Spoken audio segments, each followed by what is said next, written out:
Hello, I'm Alyssa Carroll, and welcome to Serial Killing, a podcast. Now, I have been doing two different podcast formats. We have our serial killers on Saturday nights, and my series called Behind the Horror on Wednesday nights. But my friend Savannah Charles brought this case that has been in the news to my attention, and once I began to look into it, I knew this would be a perfect little change of pace for you guys. It has murder, missing children, family connections, delusions, possible cult activity, everything our little true crime black hearts love. So, without further ado, let's dive right in. This story has a lot of players, a wife and a mother of 3 children, a number of ex and dead husbands, her brother who appears to do the dirty work of others who would rather not get their hands dirty, another man and his recently deceased wife, $35,000, huge life insurance policies, 2 people who created an offshoot of the Mormon religion. I mean, there's a lot to keep up with. And I didn't quite know how to tackle this the most efficient and least confusing way. So I think I'll just tell the overall story and end with the actual timeline to give you an idea of just how crazy this all seems to fit together. Hopefully this doesn't get too confusing. Here we go. As of February 4th, 2020, this is the known information. Lori Vallow is the main character in our story. Her maiden name is Lori Cox. She is a beautiful, middle-aged woman with blonde hair, blue eyes. She's gorgeous. I believe she was born in 1973. I couldn't seem to find much information about her life prior to being married and having children, though. We know she obtained her cosmetology license in her younger years and she worked in salons. We know she was born and raised in the Jesus Christ of Latter-day Saints or LDS religion, which is basically Mormonism. At some point, Lori got married to someone, but I couldn't find his name or anything about him or why they divorced, whether or not he's still alive, nothing. But under whatever circumstances, she was no longer with her first husband. She then met and married her second husband, a man by the name of William LaGoya, and together they had a son named Colby. Then again, I'm not sure of the circumstances of the split or where Mr. LaGoya is presently, but they were no longer together, and then she went on to marry her third husband, Joseph Ryan. I don't have a date as to when they got married, but Lori's first child, Colby, has the last name Ryan, so we at least know that Joseph adopted young Colby and gave him his last name. Then Lori and Joseph had a daughter together that they named Tylee. Since Tylee is now 17 years old, she would have had to have been born in 2002. Then 2 years later, Lori and Joseph Ryan divorced. In 2006, Lori went on to marry Charles Vallow in Las Vegas, Nevada. I don't know how they met, since she lived in Arizona and he was from Texas. But at this point, Lori no longer worked. Now let's table Lori for just a little bit and get into Charles's backstory. Charles Vallow was from a loving and close, devoutly Catholic family from Louisiana. At some point, he moved to Austin, Texas. He had a first wife, Cheryl, and together they had 2 sons who are now grown. By all accounts, and directly from an interview with Cheryl, Charles was an all-around great man and loved helping people. He was strong, athletic, but never had he ever been mean or aggressive toward Cheryl, ever. I don't know exactly why they divorced, but it sounded pretty amicable to me. They got along well enough that custody and visitations for their shared children went swimmingly. He spent as much time as he could with his sons, and Charles was a wealthy man. So when Charles met and married Lori, Cheryl had every intention of making it a comfortable situation for everyone involved, which is, of course, ideal. Cheryl even said Lori once told her while they were sitting together at a kids' game that she bet Cheryl thought she was stupid for marrying her ex-husband, and Cheryl thought it was funny in a very sincere way. Then Charles actually converted to the LDS faith from Catholicism. Now, during this time, Lori was also in a back and forth custody battle with her most recent ex-husband, Joseph Ryan. Cheryl stated that about a year after marrying Lori, Cheryl began to be concerned about Lori's mental state. She said, quote, "She just seemed off. There were a lot of strange goings-on at their home, to the point that a judge ordered cameras to be put in their home to protect the children." Lori was also in a custody battle with Joseph Ryan, and it was so intertwined that the judge combined our cases all together in the courtroom, unquote. Cheryl recalls, quote, "It was quite odd, but she loved it. That's when I learned she didn't do what she's told to do if she doesn't want to. I saw that a lot in court," unquote. Now, the timing of this, sudden change in Lori coincides with an incident involving Lori's brother, Alex Cox. Now, remember this guy. He is an important player. So in 2007, during all of these court hearings and cameras and whatnot, Alex was arrested and charged with assault with a deadly weapon for attacking Joseph Ryan, Lori's ex-husband, outside of the courthouse with an alleged stun gun. Then Charles became concerned because Lori was becoming obsessed with near-death experiences and spiritual beings, and began saying that she had lived numerous lives on several other planets. She said she was the reincarnation of one of Joseph Smith's wives. Joseph Smith being the founder of Mormonism, who, side note guys, did have at least 40 wives, one of which was only 14. Yeah, that's been confirmed. But okay.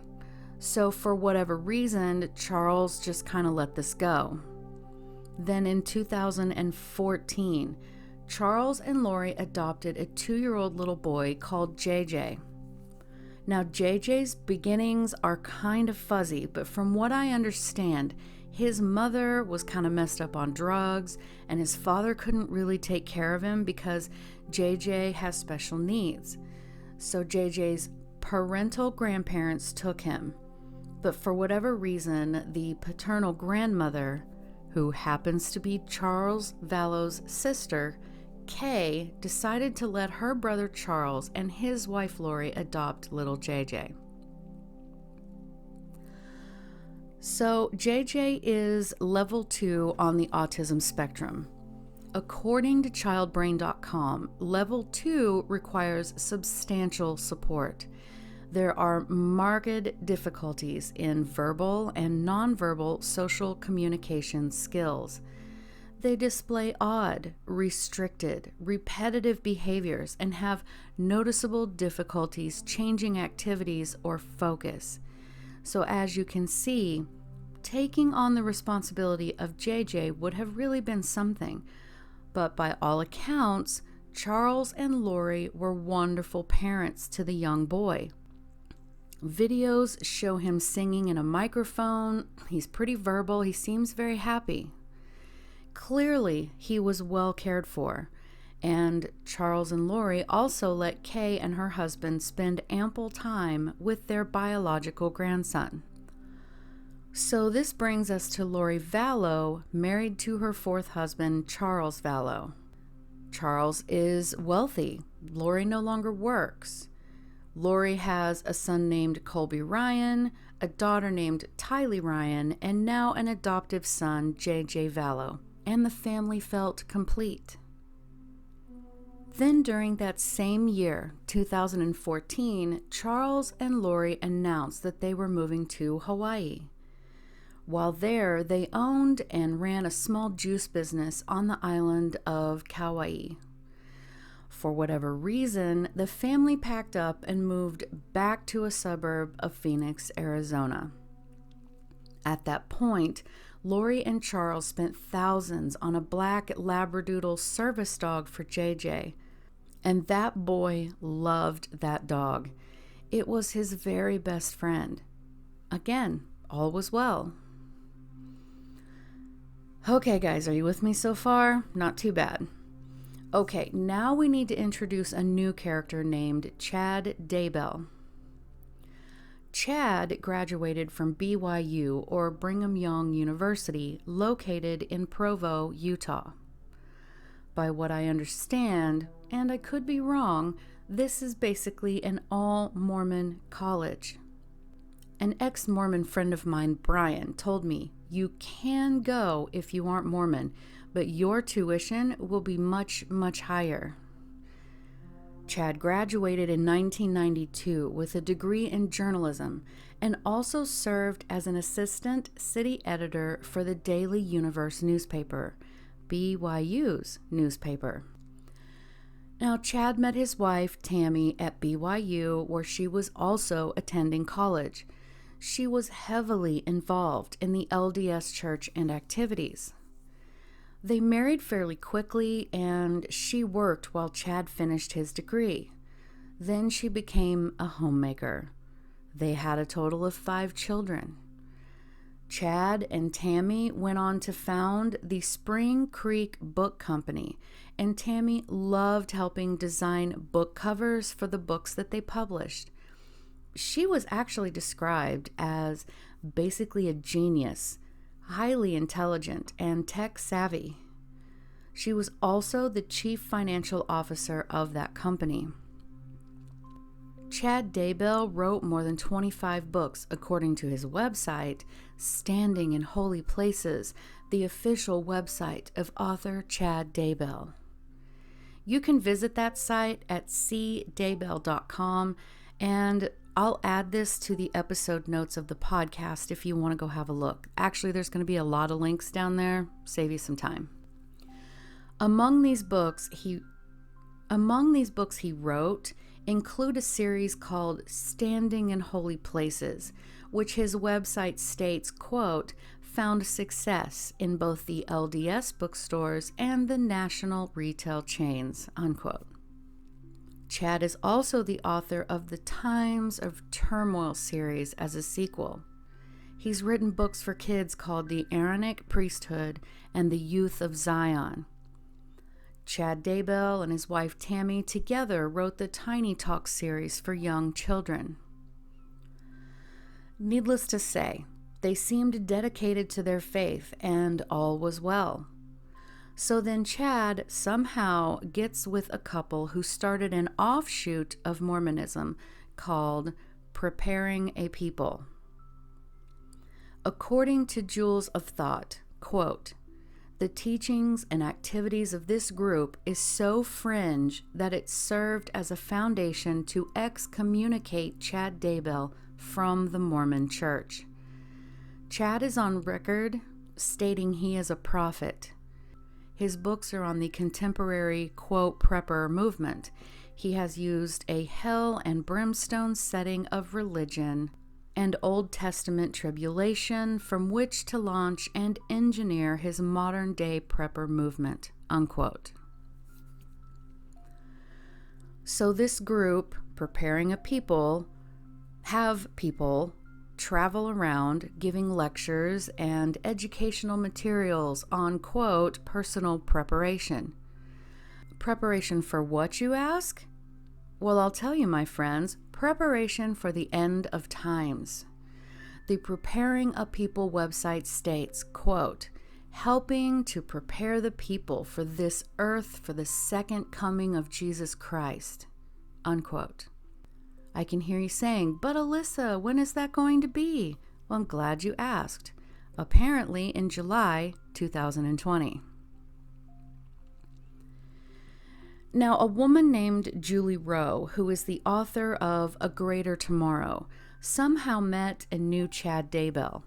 She was also a member of the Mormon Church, but had been excommunicated because of her rather extreme beliefs. Julie said she had a near-death experience where oh my God, I don't know how I'm going to get through this. She said she entered the spirit world where she was shown the earth's past, present, and future. Her spirit guide showed her things such as the actual Adam and Eve from the Christian Bible all the way to when the world ends. Okay, so now Chad Daybell was speaking at several Preparing a People events. He sat down and did a podcast with the leaders of the Preparing a People movement.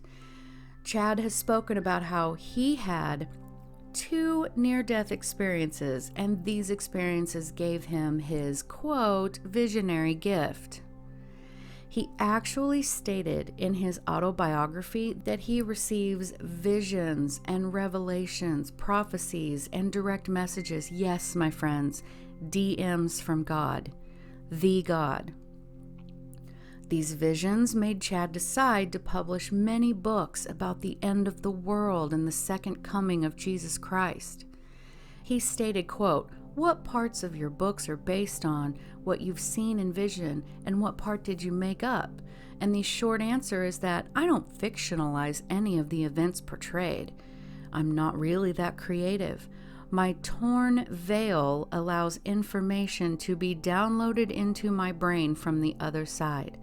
The scenes I am shown are real events that will happen, unquote. So Chad wrote in his books about having received visions about the end of the world with earthquakes and hailstorms and floods and fires, dystopian fantasies about bioterrorism attacks and catastrophic natural disasters. He says the U.S. government will begin requiring humans to receive microchip implants before the country is eventually invaded by Chinese and Russian forces with the help of the United Nations. And no, unfortunately, that episode of that podcast has been taken down. I know, guys, I know. Additionally, apparently, Chad's new gift led him to a revelation. Now sit down, folks. He told people through tears that angels had come to him and told him that his beloved wife Tammy was going to die. So this Julie Rowe, remember, who also has visions and an angel or spirit guide and whatever, at some point met Chad Daybell, and she became good friends with him and his wife. The Daybells even published her book on her near-death experience. Julie says that Chad had told her at some point that he wanted out of the publishing business, but that his wife Tammy did not. She thoroughly enjoyed the work. Chad told Julie, quote, I'm ready to get out, and Tammy doesn't want to get out. When she passes, I'm done. I can't keep doing this, unquote. Oh, and it seems Julie also has been separately told by her spirit guides or angels that Tammy, Chad's wife, was also going to die soon. Now, I cannot find how Lori Vallow and Chad Daybell met, though it was sometime in the very early 2018s, like the beginning. I think it is safe to assume that he must have traveled and spoke at some seminar somewhere about the ideals and beliefs behind the Preparing a People, and she was there. How they met really isn't important. What is important is that after meeting him, Lori began telling people that she was a god and was now preparing for Christ's second coming in July 2020. She said that she was receiving spiritual revelations and visions to help her gather and prepare those chosen to live in the New Jerusalem after the Great War as prophesied in the book of Revelations. Her husband Charles, of course, became very concerned when she started talking like this all of a sudden. He did what he could to calm things down, but they escalated quickly. In February 2019, in divorce paperwork filed, Charles expressed concerns about the mental stability of his wife, Lori Vallow. He stated that she claimed to be a, quote, translated being and a, quote, God assigned to carry out the work of the 144,000 at Christ's second coming in July 2020, unquote. He stated she threatened to kill him if he got in her way. Due to this, Charles got a protection order. Lori then moved $35,000 out of their joint account into an unknown bank account. And as far as I could find, they never technically divorced. Lori stated that if Charles got in her way, she would murder him, and angels would help her dispose of the body. In a police report, it is noted that Lori said she would ruin him financially. Now, Charles tried to get Lori to get some help, but she refused, stating the doctors would discover that she was a translated being. So what is a translated being? Well, this term refers to the Mormonism translation. In the theology of the Church of Jesus Christ of Latter-day Saints, this is being physically changed by God from a mortal human being into an immortal one. According to the LDS belief, Enoch, Elijah, Moses, John the Apostle, the three Nephites, and others were translated beings. The LDS belief is that a very specific number of individuals have been, quote, translated. Some have already been admitted to heaven to await their formal resurrection. A translated being is similar to being a resurrected person. According to Parley Pratt, ordinary human beings are said to have a telestial body, and translated human beings have a terrestrial body. A completely resurrected person has a celestial body. Those ordinary people who have a telestial body must have willfully broken the commandments and have no remorse for doing so. They are basically thought of as wicked. Those that have terrestrial bodies strive to follow the 10 Commandments because they know and feel that it is the right thing to do. These beings are said to be, quote, changed so that they do not experience pain or death until their resurrection and immortality, unquote. They are beings that are eternally young and fit, not subject to illness or injury, and spend their existences as ministering angels who do things that, unfortunately require them to have a physical body to perform, like laying on of hands. They supposedly can appear and disappear the way the resurrected Jesus did. Celestial bodies have more power than terrestrial bodies. A translated person will still have to be resurrected after the second coming of Christ to attain a celestial body. And then there are like 3 tiers for celestial bodies, but oh my gosh, it's just a lot. We'll move on. Lori was referring to herself as a translated being.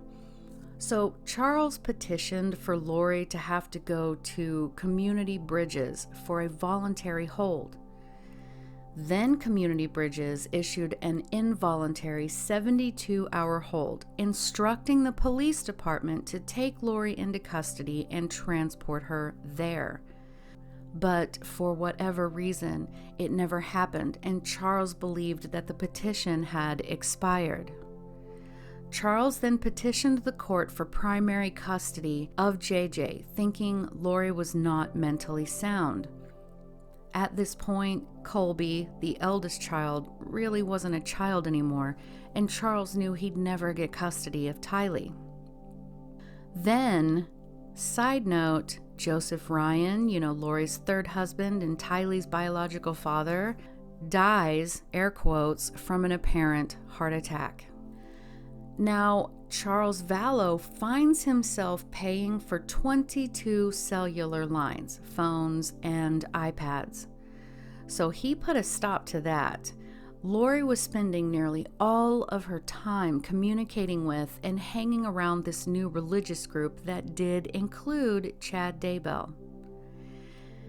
So in early 2009, Lori allegedly took Tylee, her then 16-year-old daughter, and abandoned JJ with Charles, leaving for Hawaii, but then returned to Arizona a couple of months later and assumed custody of JJ.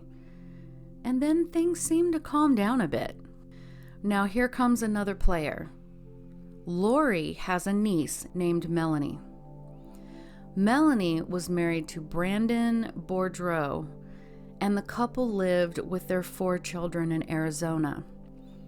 Brandon knew that his wife's aunt, Lori, was getting involved with a weird religious movement, but he didn't think too much about it until Melanie began to spend more and more time with her beloved Aunt Lori over the summer of 2019.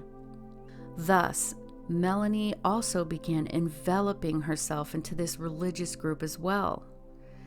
Brandon states that out of nowhere, Melanie demanded a divorce. Brandon, of course, was heartbroken. He loved his wife, but fearing the strange group that Melanie was tangled up in, he asked for full custody of his children with only supervised visitation with their mother, and it was granted. So all of that backstory has led up to this. This is the timeline of events up to current day, February 4th, 2020. On July 11th, 2019, Charles Vallow came to pick up his adopted son JJ from his estranged wife Lori's residence. This had been prearranged. Lori was expecting Charles's arrival. Her brother, Alex Cox, had conveniently spent the night in the home as well, so he was there. Once Charles arrived at the house, an argument ensued, and Tylee, Lori's daughter, picked up a baseball bat and was poking Charles with it. The story that Alex later gave was that the argument between Charles and Lori, along with the bat-wielding Tylee, brought him into the main part of the house. Alex stated that he took the bat from Tylee and broke up the fight between everyone else. Lori then asked JJ and Tylee to go outside. Now from here it gets a little fuzzy. Alex says that Charles then came at him with that baseball bat and hit him in the head, and he did have a small wound on his head, although Charles's sister said that if he had hit him in the head with a baseball bat, he'd have either been dead, knocked out, or had a much worse wound. But I digress. Alex stated that he then grabbed his gun and he shot Charles twice in the chest in, quote, self-defense, killing him. Lori then went outside, got the kids in the car, dropped them off at school, returned home, and then decided to call the police. There is body cam footage of Alex's interview with the police online. I will link that video in the description notes of the podcast. FYI, guys, Charles had a sizable, hefty life insurance policy.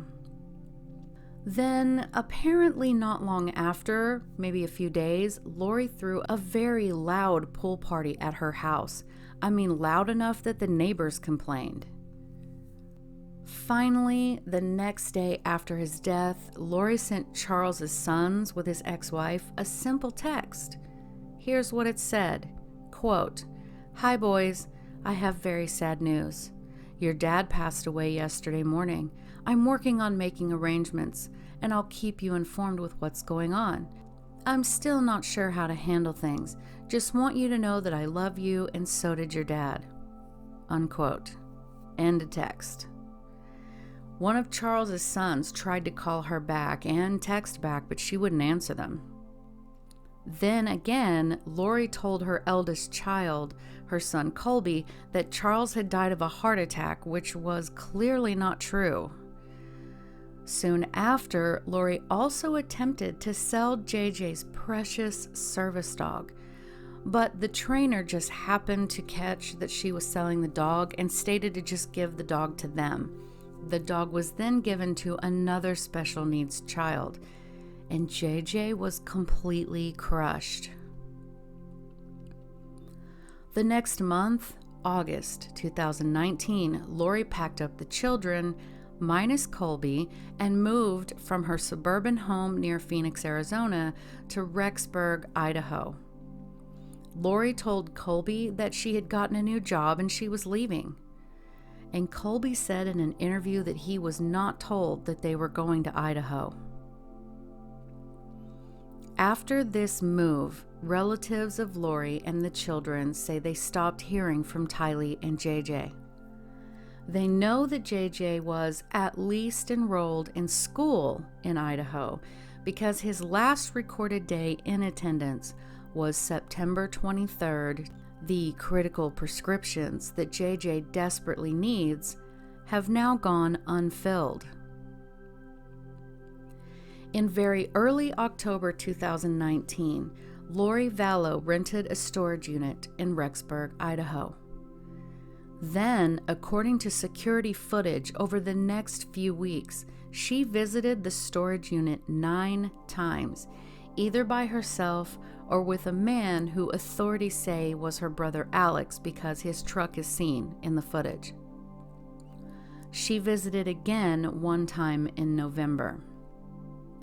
One visit in particular, Alex and Lori enter the storage unit, and Alex is seen carrying a very heavy tote with something kind of hanging out of the end. I mean, this tote was heavy enough that Alex, who was a large man, looks to be using a considerable amount of his muscle strength to walk with it.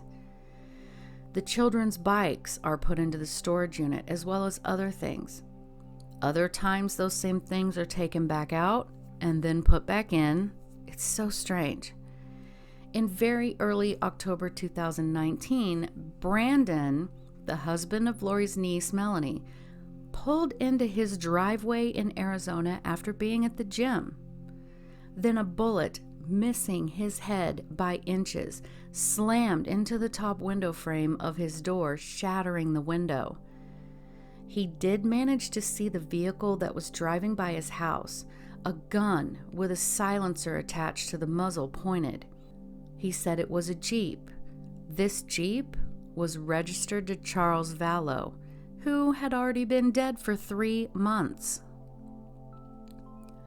2 weeks later, Melanie sent Brandon a text stating she was moving to Boise, Idaho. The text read, quote, "The kids could remain with you in Arizona. You would have to arrange for daycare, and I could have the kids for school holidays and summers. Or I could take the kids to Idaho and enroll them in school there, and you could have the kids for school holidays and summers. Please let me know what you'd like to do." Unquote. Brandon was granted permission to take his children and go into hiding. Guys, the authorities even told him that they had concerns about his children if left unsupervised with their own mother. After this, Melanie turned around and immediately married another member of this religious group. We're not going to call it a cult. You'll know why in a minute. Just days after this attempt on Brandon's life, Tammy, Chad Daybell's wife, arrived home after going to the grocery store. She began getting bags out of the back of her car when she noticed a masked man standing behind her car holding what she thought was a paintball gun. The man pointed that gun at her. He pulled the trigger twice, but the gun didn't fire. She screamed for her husband Chad, but the masked man ran off. A couple of weeks later, after the attempt on Brandon's life, on October 19th, 2019, Chad Daybell and his wife Tammy were living their lives. Then all of a sudden, Tammy died. Chad stated that he woke up to find that she had been dead for a couple of hours. Her cause of death was listed as natural causes, and Chad refused to have an autopsy done. And then she was buried in Utah, where she was from. So people that knew her and had seen her the day before and whatever said that she had no pre-existing medical conditions, had been feeling just fine in the days prior to her death, happy and healthy. 2 weeks after Tammy died, Chad Daybell and Lori Vallow get married. 2 weeks, wife barely in the ground. Now, Chad told people that, Tammy had come to him in a vision, all in white, and she was happy and had blessed his marriage. Sure. In November, Melanie was arrested on suspicion of trespassing on Brandon's parents' property in Utah, but she was released from custody that same day. On November 26, 2019, the children are finally reported as missing, no one having seen or heard from them since late September after the police do a welfare check on the children. The Rexburg police said they, quote, strongly believe that JJ and Tylee's lives are in danger, unquote. Around Thanksgiving, Colby, Lori's oldest child, called his mother and she answered. He asked her where his brother and sister were, and all she would say is that, she had things handled. That's the last time he spoke with his mother. So at this point, as I'm sure you all assume, all hell is breaking loose. On December 11th, Tammy Daybell's body is exhumed from the Utah cemetery for a formal autopsy to determine if there was any foul play. Unfortunately, they cannot exhume Lori's third husband, Joseph Ryan, because he was cremated. December 12th, the next day after Tammy Daybell's exhumation, Alex, Lori's brother, is dead. The Arizona Republic newspaper reported that Alex Cox died in his home under questionable circumstances in a neighboring city of Gilbert, Arizona. Cause of death is still unknown. He had gotten married just 10 days before his death, though to whom I don't know. This is the man who supposedly killed Charles Vallow in self-defense. Here's my air quotes you can't see. Self-defense. Now, people believe that Alex was the one that shot at Brandon in Charles's Jeep, and also most likely the one that shot at Tammy, though it was not a paint gun, it was a gun that misfired. This is alleged, though. I'm not saying he was the shooter. This is just online speculation. December 23, 2019, the FBI issued a nationwide search for 7-year-old JJ and 17-year-old Tylee. On December 30th, the police released a statement that said, quote, "We strongly believe that JJ and Tylee's lives are in danger. We are aware that in the weeks after Tammy Daybell's death, Lori Vallow and Chad Daybell told witnesses that Lori's daughter had died a year before the death of her father, which is untrue. Around that same time, Chad told other witnesses that Lori had no minor children," unquote. On January 7th, 2020, Kay Woodcock, Charles's sister and the paternal grandmother of JJ, along with her husband, announced a $20,000 reward for information leading to the missing children.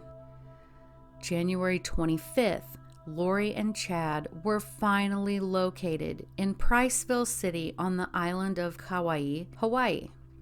They were, that very day, served with a court order to physically produce those children and bring them to court in Idaho, by Thursday, January 30th. Lori stated JJ was, in Arizona with a family friend, which definitely turned out to be false. The children were not with them in Hawaii, and nothing appeared as though kids had even been staying with them, as in, there was zero evidence that the children were ever even in Hawaii with Lori and Chad. Kay states she knows Lori doesn't have the children, but hopes that they are with family who is caring for them. January 26th, the police served a search warrant on Lori and Chad's vehicle and property in Idaho. They seized 43 items from the residence near Rexburg, Idaho, and the house looks very middle class. Items taken: electronic devices like computers, cell phones, journals, documents, and medications. Evaluating these is going to take some time, guys.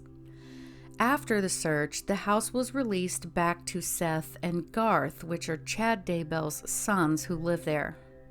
The authorities also said that the evidence was, quote, primarily about Tammy, unquote. Tammy, of course, being Chad's dead wife.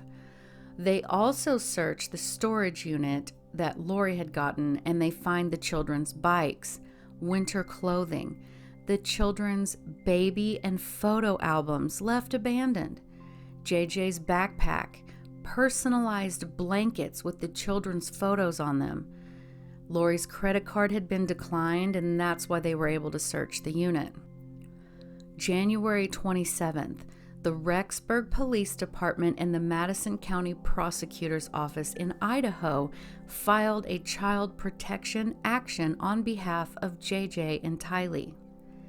January 30th, Lori had been court-ordered to physically bring the children to the Idaho authorities. She failed to do so. She didn't even show up. So she could be held in contempt of court, and she could be extradited from Hawaii to Idaho to face charges. And that's a whole complicated matter too. The authorities then stated, quote, as stated in our previous press release, Lori Vallow Daybell, the adopted mother of JJ and biological mother of Tylee, has completely refused to assist this investigation. We know that the children are not with Lori and Chad Daybell, and we also have information indicating that Lori knows either the location of the children or what has happened to them. Despite having this knowledge, she has refused to work with law enforcement to help us resolve this matter. It is astonishing that rather than work with law enforcement to help us locate her own children, Lori Vallow has chosen instead to leave the state with her new husband, unquote. Now fear not, my friends, because remember Julie Rowe? Well, she says that she has been using her own visions and powers to send messages to Chad, and she said, quote, I do know the kids are safe. I can see them. I can see their energy and that they're in a bright house, unquote. Because, sure. Julie also says that you'll love this, the FBI and Charles's family are working together to set Chad up. So, Lori and Chad's attorney has released a statement on their behalf. Quote, Chad Daybell was a loving husband and has the support of his children in this matter. Lori Daybell is a devoted mother and resents assertions to the contrary. We look forward to addressing the allegations once they have moved beyond speculation and rumor, unquote. Saturday, February 1st of this year, Colby Ryan, older brother of the missing children, created a YouTube video titled, quote, For My Family, as a message to his mother, Lori, and his siblings. I'll, of course, add the link to the description notes of the podcast. Colby says that he does not believe that his mother would ever harm his siblings, but also said that the day he saw his mother and Chad in Hawaii without the kids, he is now done. So that's what we know so far. that's all I've got for you today. Now here is a little bit more about preparing a people. Michael and Nancy James are actually the founders of Preparing a People. A link to a video of them interviewing each other will be listed in the podcast notes. The couple also started, quote, Color My Media, which is based out of Rexburg, Idaho. Their Facebook page shows a post from May 2019 that says, quote, and even adversarial, conflicted people teach us a wealth of experience. Nobody is completely useless. They can always serve as a bad example, unquote. And then there's this little meme that says, studying the church through the eyes of its defectors is like interviewing Judas to understand Jesus. Their Color My Media page is just a community page, and it appears to be a sort of video production company. Their website is just colormymedia.com. They boast drone videography, live streaming, digital media, and so forth. They have a blurb on their website that states, quote, in view of recent developments concerning a former speaker at some events we provided media for, the event brand, Preparing a People, has issued a statement concerning these reports. Preparing a People was not a, quote, group to join, a religious cult, or affiliated with any religion other than a hope in Jesus Christ for all mankind. There has always been a disclaimer on the website that each speaker or contributor at events were responsible for their own content, research, etc. We are deeply disturbed if there was any injury or hurt to any children. We have cooperated with law enforcement, and most of the media has created a narrative that has done more harm than good under the constitutional rights of due process. We never knew Lori or her children, as she was featured in an affiliate podcast on our network. We have issued a cease and desist to all individuals and/or media from referring to Preparing a People or our company, Color My Media, in any way connected to the Daybell case. We were never involved in anything concerning missing children or any nefarious, criminal, legal, or occult activities. So this is why I won't call that group a cult. Okay? Air quotes, not going to do it. Okay, so anyone with information about those children or the situation are asked to contact Rexburg Police at 1-208-359-3000 or the National Center for Missing and Exploited Children at 1-800-THE-LOST. So what do you guys think?